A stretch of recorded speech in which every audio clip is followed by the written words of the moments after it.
dear friend, you are going to die. And the Bible says when you die, you'll have to stand before God and give an account of your life, how you lived here on earth.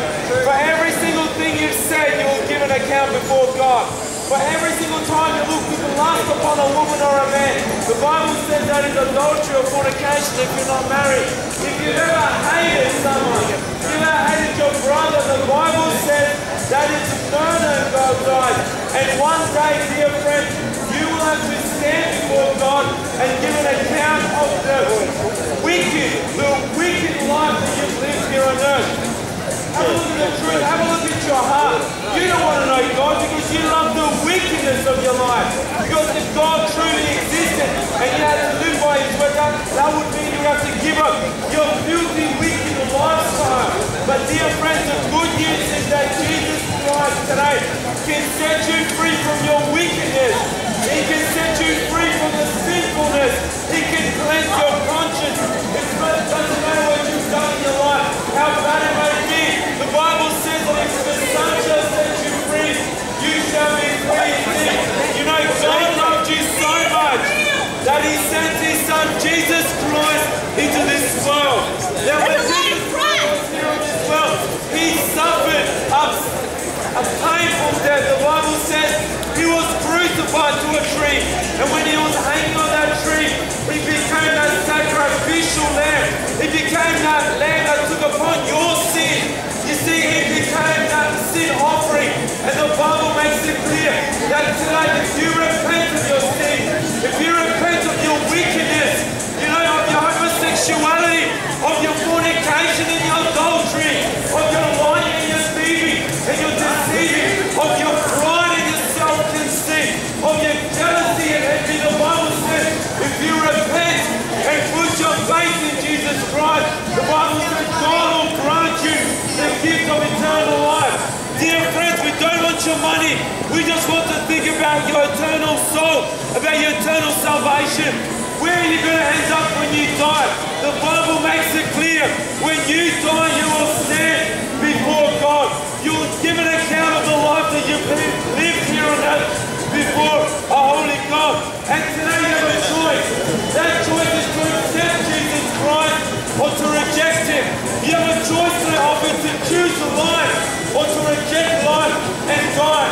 The Bible says God doesn't want you to die. God wants you to live. God wants you to turn to Him, to repent of your sins, putting your faith in Jesus Christ so that you may live. God doesn't want anyone to die.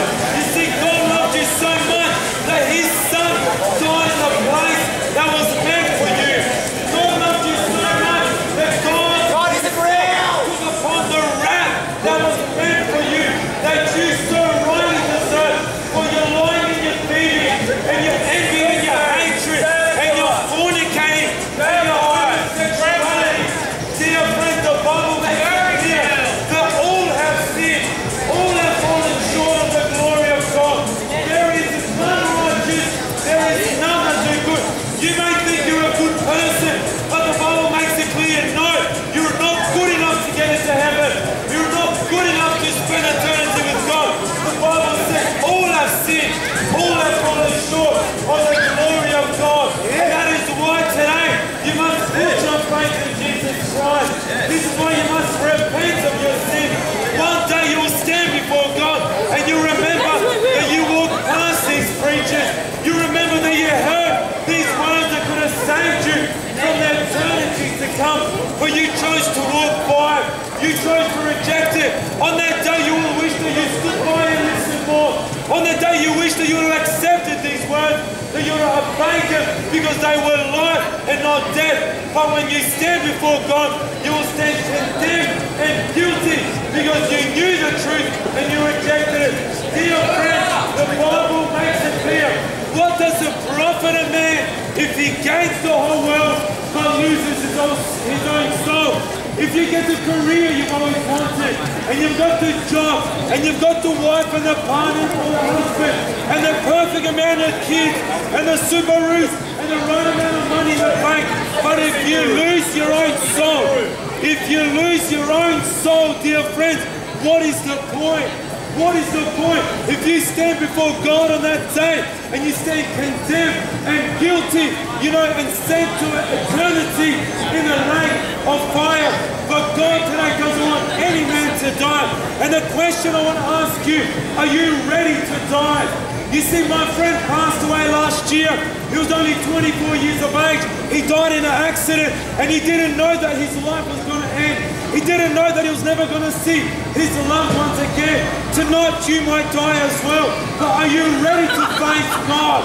Are you ready to face your Creator who formed you? And He knows every single filthy habit of yours.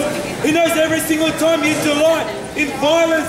Every single time He knows your thought life. He knows the wickedness that fills your heart. And one day you must stand before this God who knows the depths of your wickedness.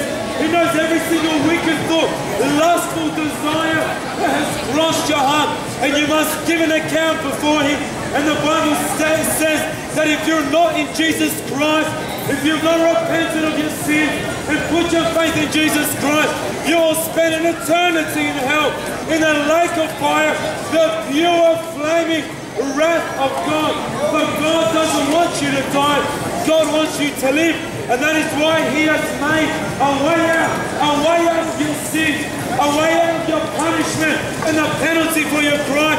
You see, God poured out the penalty, the punishment for your crimes upon His Son. His Son took upon your crimes, your transgressions, your sins. And that is why today He can set you free. He has the authority to set you free. If you put your faith in Him, if you repent of your sins and put your faith in Jesus Christ, this is the good news that God has come today to set free to a condemned world. He's come to set free a sinful, lost generation, sinful people that are doomed and on the way to hell. But God doesn't want anyone to die. God wants you to live. And the question is today, what will you choose? Will you choose to be like the majority? Will you choose to be like the world? Choose to be like your friends? Choose to be like everyone else? Or will you choose God and His righteousness and His holiness and His truth? Dear friends, the Bible makes it clear that if you reject Jesus Christ, there is no more hope for you.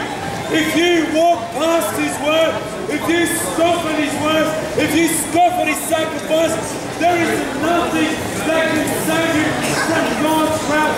John 3:36 says that he who does not believe in the Son, the wrath of God abides in him.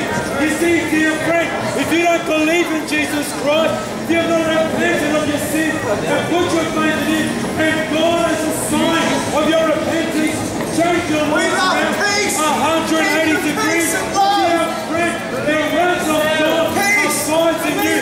And one day you must stand before God, the Holy God, who's created you and formed you. And what will you say on the day when you realize you're exceedingly sinful?